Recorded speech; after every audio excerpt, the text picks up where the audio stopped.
नमस्कार दोस्तों, मैं आज आपके सामने उपस्थित हूँ। इस संकट की घड़ी में आज एक विकट परिस्थिति उत्पन्न हो चुकी है। अपने देश भारत में एक कालीमय बादल की छाया है, जिसे दूर करने के लिए हमारे कोरोना योद्धा तन मन से धन से सजग हैं, तत्पर हैं। मैं इन सारे योद्धाओं को सबसे पहले नमन करता हूं और साथ ही मैं अफसोस दुख के साथ व्यक्त करता हूं पूरे भारतवर्ष की तरफ से उन परिवारजनों से जो इस संकट की घड़ी में अपने मित्र, सगे संबंधी, परिवारजनों को खो चुके हैं। आज हमारी राज्य सरकार, केंद्र सरकार उन परिवारों के हित के लिए कुछ भी नहीं कर सकी। इसके लिए मैं माफी मांगता हूं। लोकतंत्र होता किसके लिए है? व्यक्ति के लिए, जनमानस के लिए। आज इस लोकतंत्र में जनता का कहीं भी मत नहीं है, विवेक नहीं है, विचार नहीं है। इसके लिए मुझे अफसोस है। मैंने देखा है आज डॉक्टर को रोते हुए इस विपदा के घड़ी में डॉक्टर फरियाद कर रहे हैं कि वह कैसे तन मन से अपने मरीजों को बचा सकें। ऑक्सीजन के लिए, वेंटिलेटर के लिए, दवाइयों के लिए, वैक्सीन के लिए वे गुजारिश कर रहे हैं, फरियाद कर रहे हैं, कोर्ट की शरण में जा रहे हैं। लेकिन आज की सरकार अंधी, बहरी, कानी सरकार है जो अनसुनी है।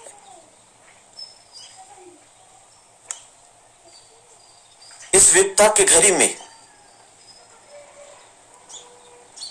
मैंने कभी भी किसी विपदा में डॉक्टर को रोते हुए नहीं देखा। पीड़ित परिवार को रोते हुए अवश्य देखा है, लेकिन कभी भी डॉक्टर को नहीं। लेकिन आज डॉक्टर रो रहे हैं। देश की सरकार चुनाव में व्यस्त है। कल ही एक चर्चा हुई कि राज्यों के साथ मीटिंग हो रही थी, मुख्यमंत्रियों की और प्रधानमंत्री के साथ। वहां चर्चा हुई प्रोटोकॉल की। लोकतंत्र में कैसा प्रोटोकॉल? लोग सड़कों पे मर रहे हैं, हॉस्पिटल में मर रहे हैं, अपने घरों पे मर रहे हैं। आप प्रोटोकॉल की बात कर रहे हैं। आप तो खुद को प्रधान सेवक कहते हैं और प्रधान सेवक का यह दायित्व है वह बंद कमरे में प्रोटोकॉल की बात करें। रैलियों में व्यस्त हैं, क्या वहां प्रोटोकॉल नहीं होना चाहिए कि प्रधानमंत्री, प्रधान सेवक जो अपने आप को कहता हो, गृह मंत्री,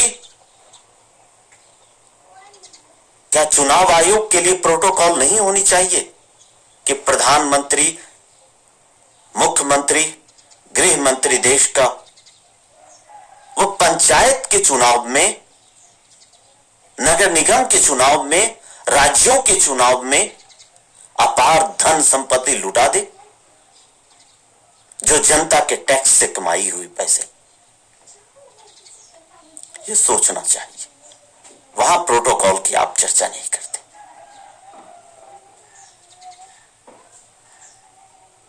आप क्यों नहीं सोच रहे हैं? एक साल से यह कालीमय छाया छाई हुई है, यह विपदा की घड़ी उत्पन्न हो रही है। हम लगातार चूक पर चूक कर रहे हैं। आप देखे होंगे, सबसे पहले हम ट्रंप के स्वागत में व्यस्त थे और दिल्ली में दंगा हुआ, गृह मंत्री सोए हुए थे, उनके नाक के नीचे यह दंगा हुआ। आप देखते होंगे, ये देख चुके हैं, दिल्ली में किसानों के द्वारा दंगा हुआ, गृह मंत्री सोए हुए थे। सड़कों को जाम करके लोग रैलियां कर रहे थे, गृह मंत्री सोए हुए थे। मरकज में इस विपदा की घड़ी में भीड़ इकट्ठा हुई, गृह मंत्री सोए हुए थे। दिल्ली प्रशासन, कानून व्यवस्था सोई हुई थी। और बाद में हम किसी एक कौम को दोष देते। ऐसी सरकारें हमें नहीं चाहिए। आज आप देख रहे होंगे, उस एक साल की अवधि में ही किस प्रकार से सरकार सिर्फ जोड़ तोड़ की जुगाड़ में थी। किस प्रकार से हम मध्य प्रदेश में, किस प्रकार से हम राजस्थान में, किस प्रकार से हम महाराष्ट्र में सरकारों को अस्थिर करें।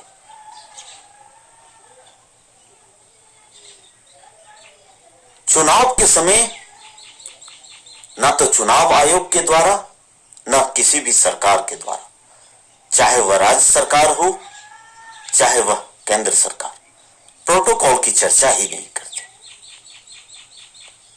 महाराष्ट्र का इलेक्शन हो, मध्य प्रदेश का इलेक्शन हो, राजस्थान का इलेक्शन हो, बिहार का इलेक्शन हो, असम का इलेक्शन हो, पांडिचेरी का इलेक्शन हो, तमिलनाडु के इलेक्शन हो, पश्चिम बंगाल का इलेक्शन हो, आप देख रहे हैं किस प्रकार से ये रैलियां हो रही है, भीड़ इकट्ठे हो रहे हैं। इस भीड़ में कोरोना प्रोटोकॉल की कहीं चर्चा तक नहीं होती है। किसके लिए चुनाव कर रहे हैं? लोकतंत्र को जिंदा रखने के लिए। और लोकतंत्र किसके लिए होता है? जनता के लिए। जब यह मानव जाति ही नहीं बचेगी तो लोकतंत्र कैसे, किसके लिए? पहले मानव जाति के लिए कार्य करिए, मानव को बचाइए, हमें बचाइए, अपने लोगों को, अपने सगे संबंधियों को बचाइए।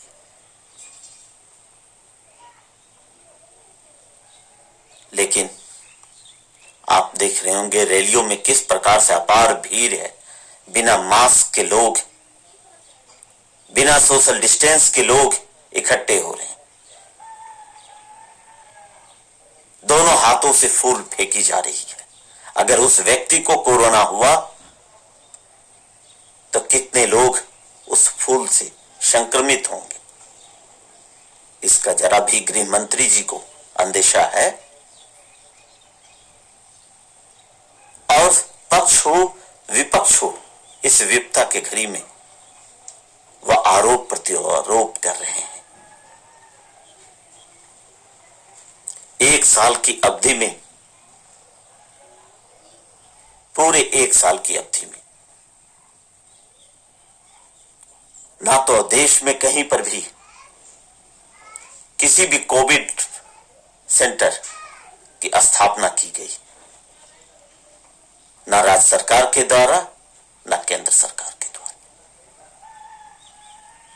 किसी भी नए हॉस्पिटल को नहीं बनाया गया। न बेडों का इंतजाम किया गया, न वेंटिलेटर की व्यवस्था की गई, न दवाइयों की व्यवस्था की गई, न वैक्सीनेशन की व्यवस्था की गई। आज देख लीजिए वैक्सीन को लेकर ही कितनी विवाद है। वैक्सीन कंपनियां केंद्र सरकार को कुछ रेट पर देगी, राज्य सरकार को कुछ अलग रेट पे, प्राइवेट सेक्टरों को कुछ अलग रेट पे। कैसे, किस लिए? क्या कोई भी व्यक्ति इस देश का नागरिक नहीं है क्या? हर व्यक्ति इस देश का नागरिक है। तो वन नेशन वन रेट क्यों नहीं हो सकता? आप जब one nation one ration card की बात करते हैं तो कीमतें एक क्यों नहीं? वैक्सीन कंपनियां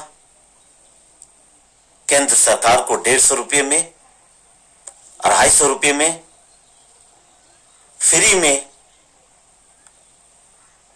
या राज्य सरकारों को 400, प्राइवेट कंपनियों को 600, इससे पहले 250 में दे रही थी।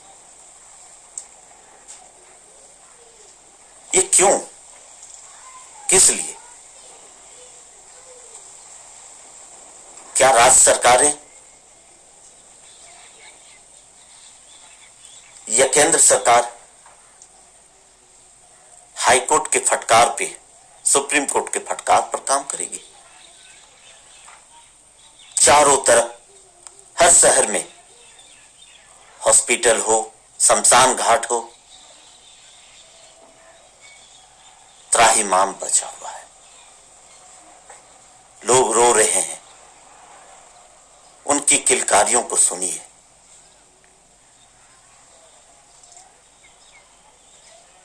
आज तक किसी ने नहीं देखा होगा,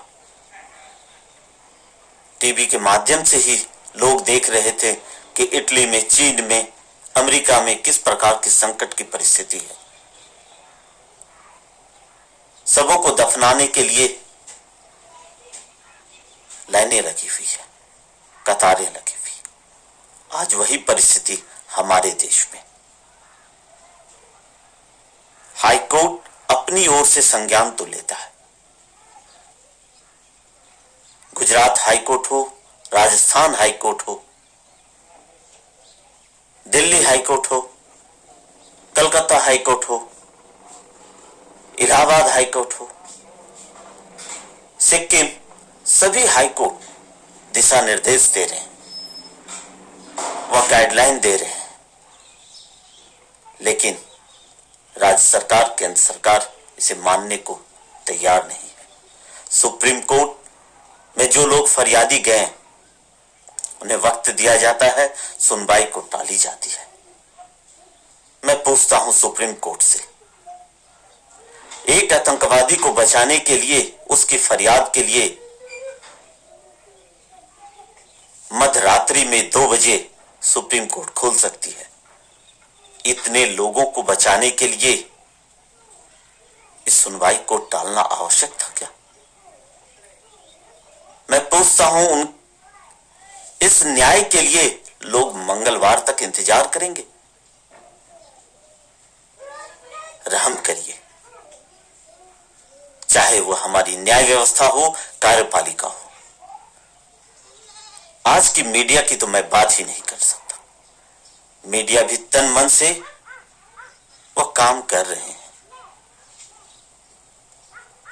लेकिन उनमें तनिक भी विवेक नाम का चीज नहीं है। आजकल वे मीडिया ट्रायल चलाते हैं, जिसे देखकर आप कह सकते हैं कि यह मीडिया चैनल प्रायोजित है।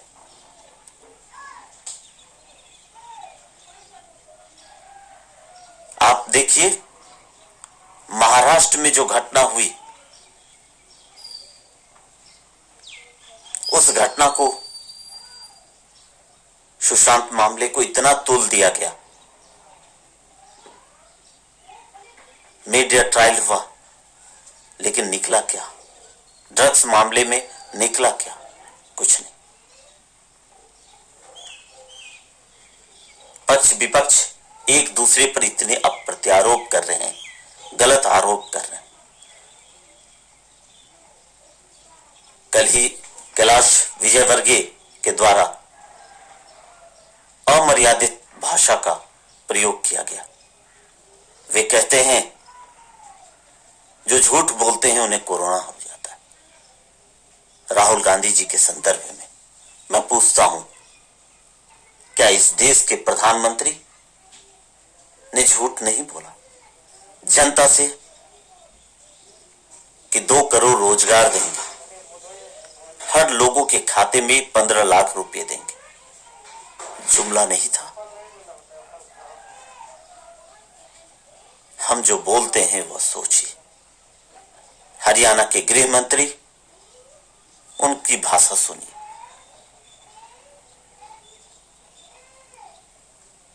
आप उत्तराखंड के मुख्यमंत्री, उनकी भाषा सुनिए। गंगा स्नान कर लीजिए, कुंभ में सारा कोरोना समाप्त हो जाएगा।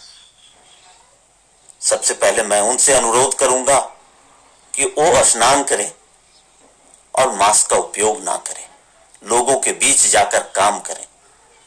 मैं देखता हूं कोरोना उनको पकड़ता है। वो 4 दीवारी में काम करते हैं, जनता के पैसे का मिसयूज कर रहे हैं। आज मैं पूछता हूं भारत की जनता से, आपको क्या चाहिए? नए संसद भवन, नया बीजेपी दफ्तर कार्यालय? आपको क्या चाहिए? अयोध्या में राम मंदिर? आपको क्या चाहिए? स्टैचू ऑफ या सरदार पटेल की मूर्ति? या आपको नए हॉस्पिटल चाहिए? आपको वैक्सीन चाहिए? क्या चाहिए? दवाइयां चाहिए, वेंटिलेटर चाहिए कि ये चीजें चाहिए? 1 साल में आपने कहीं भी कोई व्यवस्था नहीं देखा होगा। आज बताए, कोई भी राज्य सरकार या केंद्र सरकार अपने बजट का कितना प्रतिशत वह खर्चा किए हैं स्वास्थ्य के सेक्टर पे?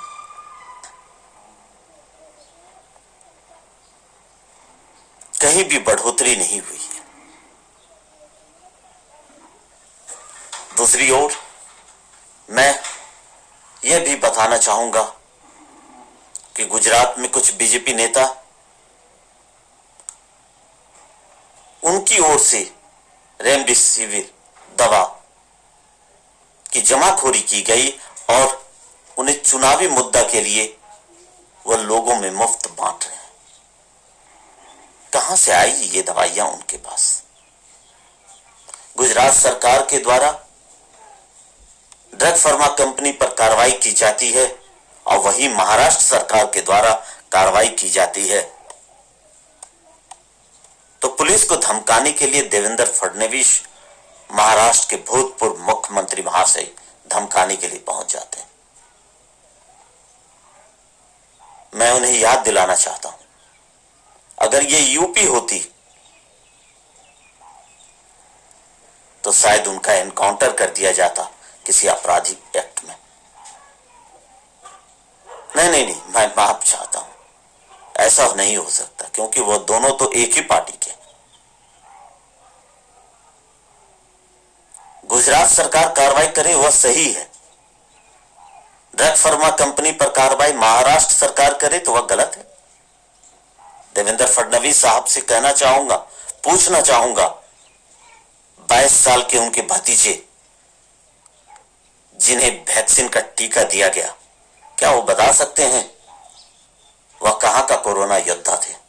मैं कोरोना योद्धा हूं, मैंने प्रचार प्रसार यह सब कुछ किया, लोगों के बीच गया इस विपदा के करीब, मुझे वैक्सीन नहीं मिली, मैं मांगता भी नहीं हूं। लेकिन बताइए, आपके बेटे, भतीजे उसे किस तरह से यह वैक्सीन प्राप्त हुई। ना तो वह योद्धा है और ना तो वह 40 साल से ऊपर का है।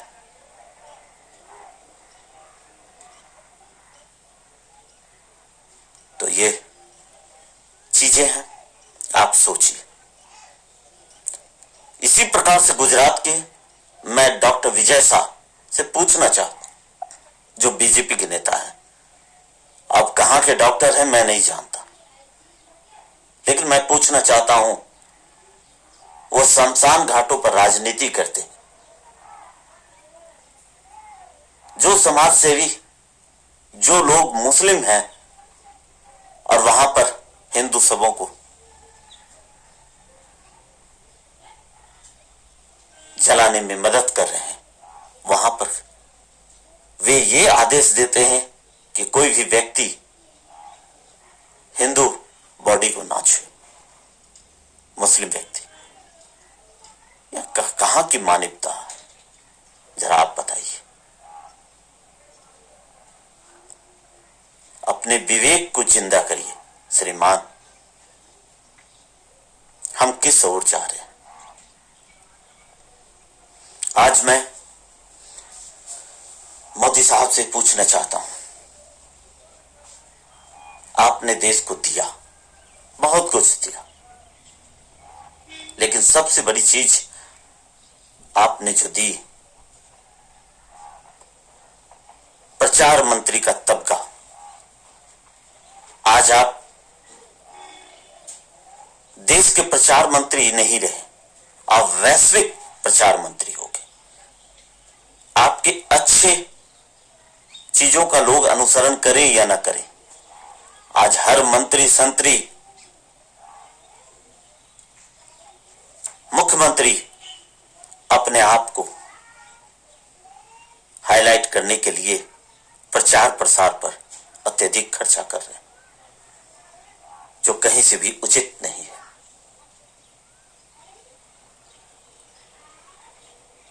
आपके पास अपने ऐशो आराम के लिए, अपने प्रोटोकॉल को निभाने के लिए विशेष एरोप्लेन की आवश्यकता है।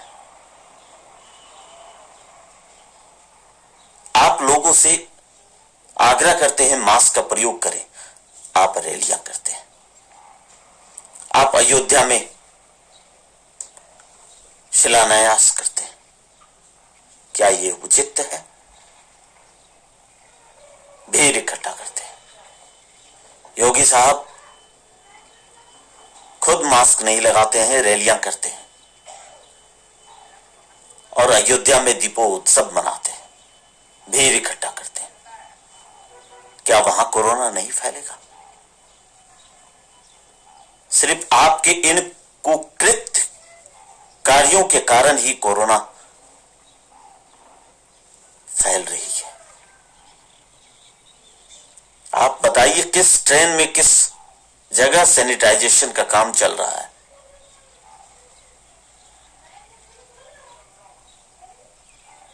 पीयूष गोयल साहब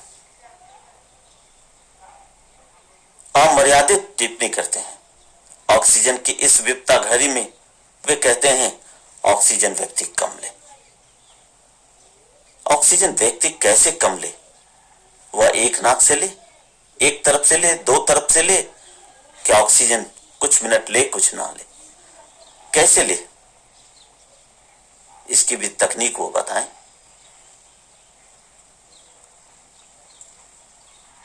उन्हें याद रखना चाहिए कि पहले वे ऐसे रेल मिनिस्टर हैं जिनके कार्यकाल में ड्राइवर ट्रेन चलाना भूल गया है। वहां मिनटों का सफर, घंटों का सफर, वो दिनों में सफर कर रहा है, रूट भूल जाते हैं। मैं ऐसे मंत्री को हटाना पसंद करूंगा। इससे अच्छे भले दुर्भाग्य मिनिस्टर हमारे थे, सुरेश प्रभु जी, लेकिन व्यक्ति से जुड़े हुए थे, लोगों के लिए कार्य करते थे। बैंकों के लिए, खजाना भरने के लिए काम नहीं करते थे। ये ऐसे मिनिस्टर हैं। आज आप केंद्र सरकार के अधीन जितने भी मिनिस्टर हैं, आप बताइए लोगों के बीच में कौन से मिनिस्टर उतरे हैं? प्रचार में तो सारे मिनिस्टर उतर जाते हैं, काम करने का वक्त आए तो कोई मिनिस्टर नहीं है। नदारत है। सभी अंधभक्त हो चुके हैं, व्यक्ति पूजा में लीन है। जो उन्हें मंत्रालय दिया गया है, उन मंत्रालयों में कार्य तक नहीं कर रहे। आज इस विपदा की घड़ी में मैं आपका ज्यादा समय ना लेते हुए आपसे गुजारिश करता हूं, किसी भी सरकार से गुजारिश कर रहा हूं, वह राज्य सरकार हो या केंद्र सरकार। मैं केंद्र सरकार से कहता हूं, अब भी मौका है, आप लॉकडाउन लगाइए। इसका एक ही हल है, लॉकडाउन। प्रधानमंत्री साहब, आप कहते हैं लॉकडाउन लास्ट विकल्प है, लेकिन आपने तो पहले ही विकल्प के रूप में इसका चयन किया, और चयन किया और विवेकपूर्व चयन किया, बिना सोचे समझे चयन किया, जिसके कारण अच्छे बुरे परिणाम तो मिले अवश्य, लेकिन आज आवश्यकता है कि लॉकडाउन देश में लगाई जाए, और करे लॉकडाउन लगाई जाए, क्योंकि यह राष्ट्रीय आपातकाल की परिस्थिति है। और इस परिस्थिति में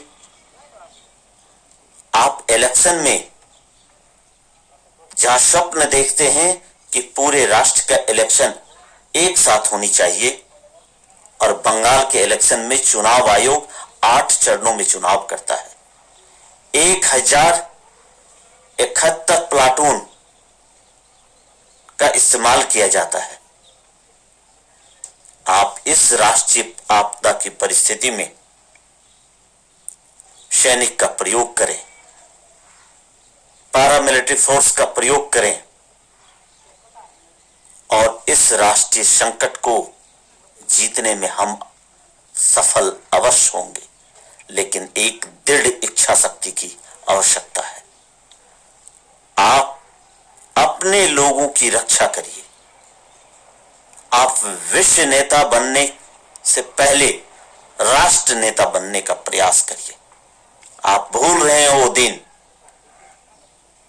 जब नेपाल में भूकंप आई थी, किस प्रकार से आप मदद कर रहे थे और इसका गुणगान कर रहे थे। नेपाल की सरकार ने आपको फटकार लगाई, आपकी मदद को लेने से इनकार कर दिया।